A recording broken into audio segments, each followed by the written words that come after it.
Welcome to the 60s Report, your destination for a deeper look at today's headlines. We believe politics gets personal, and you deserve nothing less than an honest, unvarnished perspective. Today, we're asking a question many of you have. Why do figures like Pete Hegseth and Pam Bondi, who constantly generate controversy, not just survive, but thrive in powerful positions within this administration? If you view politics traditionally, where competence and stability are goals, it's a puzzle. But here's the critical truth. They're not failing. Not by his metrics. In fact, they are doing exactly what they were brought in to do. This isn't about conventional governing. It's not about meticulous management or crafting intricate policies. No. The core job for many in this administration isn't good governance. It's about fighting. It's about provoking. It's about consistently keeping a state of productive chaos alive. Because in the unique, often inverted world of Trumpism, the more noise you make, the more disruption you cause, the more valuable you become. Understanding this fundamental principle is crucial. Let's dissect this strategic approach. When a leader forms an administration, you expect seasoned professionals. But when this administration was assembled, what were the priorities? Efficiency? Expertise? Absolutely not. The hiring strategy was fundamentally different. Precision wasn't the goal. He wanted warriors, individuals with big personalities, able to command cable news, ignite social media, and most importantly, demonstrate absolute, unquestioning personal loyalty to him. Not loyalty to the Constitution, but profound personal loyalty. This loyalty wasn't about running the country smoothly or bipartisan victories. It was about echoing one powerful message on a loop. The system is rigged. The deep state is undermining him. Only Trump and his handpicked crew can be trusted to burn down corrupt structures and save our nation. This isn't just rhetoric. It's a foundational strategic directive for personnel and action. So, when you see headlines detailing controversies or seemingly detrimental actions, understand this. Hegseth and Bondi weren't hired despite flaws. They were hired because of them. Their willingness to embrace confrontation and prioritize disruptive action over conventional competence made them ideal. They are shock troops, not quiet administrators.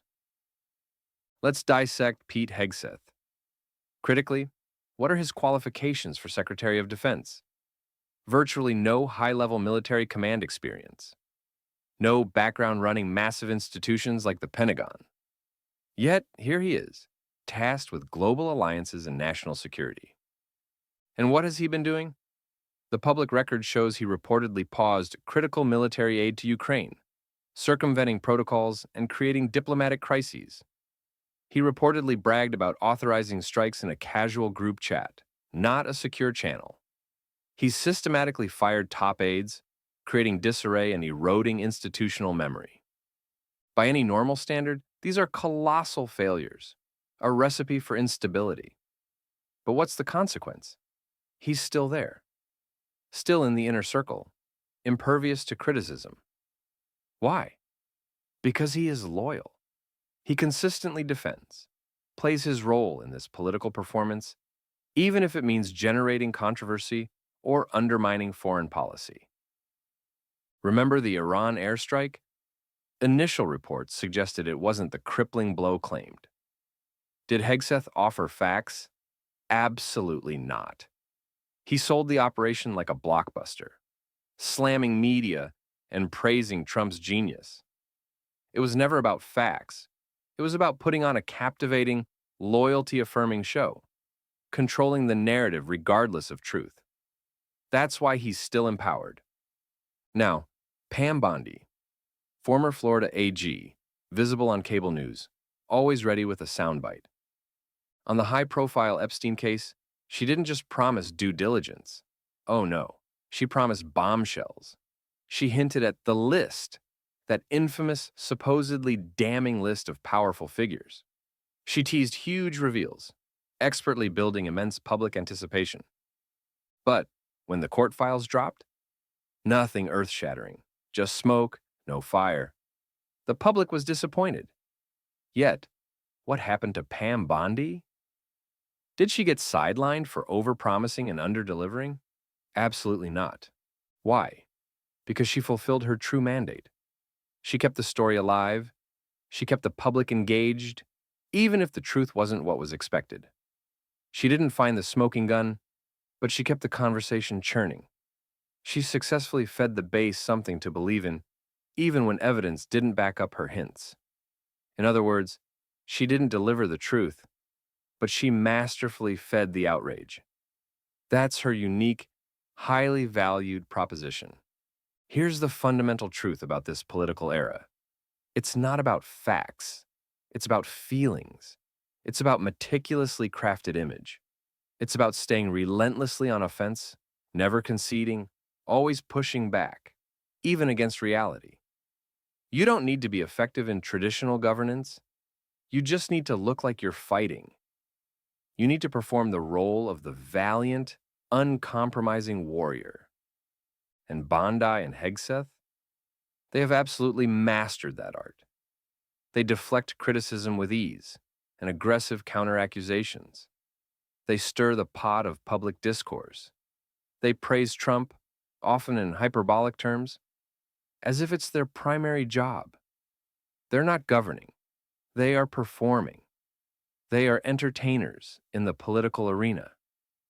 And that, apparently, is qualification enough, often the only qualification needed, to hold the highest offices. This isn't accidental. It's a deliberate choice. Now, the chilling irony, the people Trump attacks and tries to sideline, they're almost invariably the ones trying to do their jobs the right way, by conventional standards of impartiality and public service. Consider Jerome Powell, head of the Federal Reserve. By nearly all accounts, he has handled inflation remarkably well, navigating a complex economy without deep recession. He's done his job independently. But Trump consistently attacks him. Why? Because Powell doesn't bend the knee. He won't manipulate interest rates to boost numbers. He does his job independently, and that, in this political environment, is simply not acceptable. Independence is seen as disloyalty. Think about others who've drawn ire. Military leaders prioritizing constitutional loyalty. Intelligence officials presenting factual assessments, contradicting narratives. Civil servants upholding regulations. These are the targets. So while Bondi and Hegseth cause chaos and fall short by traditional metrics, they stay close, protected, rewarded. But Powell, embodying professionalism, he becomes the villain. The message is clear. It's not about doing your job in the traditional sense. It's about doing Trump's job, advancing his agenda, no matter the cost to norms or institutions. See, here's what this is all truly about. The strategic brilliance behind the madness. Trump isn't building a conventional, functioning government. He's constructing a shield, a wall of fiercely loyal individuals, media-savvy attack dogs, and adept conspiracy whisperers. Their primary function isn't to fix problems or craft solutions. Their core function is to identify and spotlight enemies. They don't solve challenges. They expertly stir resentment and grievance among the base. They don't address fundamental issues. They inflame divisions and reinforce an us versus them mentality. Because when the base is angry, when they feel under siege, Trump benefits. He galvanizes support, solidifies his power, and deflects criticism onto these external enemies. That's the entire game. It's a political strategy as old as persuasion, executed with modern tools and relentless digital amplification. So, if you're still wondering how these figures, despite their controversies, continue to hold powerful positions, how they seem to not just survive, but actively thrive amidst constant criticism, perhaps that's the wrong question entirely. The real, more revealing question is, what job are they actually being asked to do? Because if their job is about leading governmental departments effectively, fixing systemic issues, or crafting sound, nuanced policy that benefits all citizens, then by those conventional measures, they are demonstrably failing. But if their job, their true unspoken mandate, is about boosting Trump's image, dominating headlines with manufactured controversy, keeping the fervent MAGA fire burning bright, and maintaining a constant state of political warfare against perceived enemies, then they are not only succeeding, they are absolutely crushing it. They are delivering precisely what is expected of them and being handsomely rewarded for it. This is what Trumpism in power truly looks like. It's not about building institutions or crafting durable, long-term solutions. It's about branding. It's about performance.